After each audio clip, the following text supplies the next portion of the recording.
pag-usapan natin itong job skills mismatch na to. And kami nga ni Patty, we were so impressed by the programs that's being undertaken by PBED. Na alam niyo po ang PBED, advocacy po nila, education reforms on learning and employability. Yun ang ano, di ba? Yun ang problema na sinasabi na yung graduate daw ng ng K-12. Senior high school. Hindi employable. Tapos ito muna, umpisahan po na natin dun sa job skill mismatch. There are more jobs, maraming trabaho than job seekers in certain areas. Yung I think Justin Patpi ang ang NGCP daw, hirap na hirap makakuha ng mga geodetic engineers. Oo, mahirap talagang So engineering generally speaking, talagang walang masyadong Nagkukuha nagte-take up nun. ng Oo. engineering na course. Ganong ang demand for that here and abroad. Mataas. Napakalaki. Justine, tell us about yung kung paano years of neglect nga has led us to this situation at kung paano natin matutugunan ito, Justine.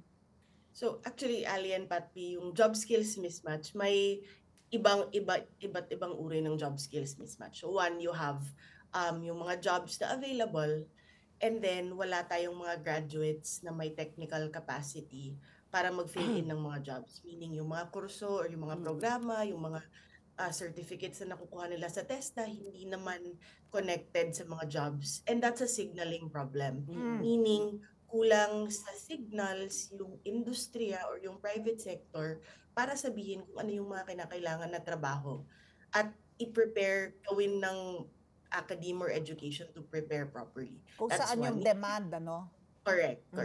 But may mga, and I can we can talk about this later. Actually, may mga efforts naman na ginagawa sa iba't ibang sector to provide more signals. Yung second naman na job skills mismatch, ito naman ay mas more malawak or pangkalahatan, generic, but this is more on the soft skills and the work readiness mismo ng mga kabataan or basically anyone coming out of the school system. So yung mga skills, for example, that cut across multiple sectors such as communication, numeracy, critical thinking, working in teams, mga skills na to na kinakailangan sa kahit anong trabaho. Sinasabi din ng industriya na kulang din yung mga fresh graduates, for example, whether they come out of college or whether they come out even of technical programs or senior high school. It's a common occurrence among many people, and we see that these are basic skills na dapat tinuturo talaga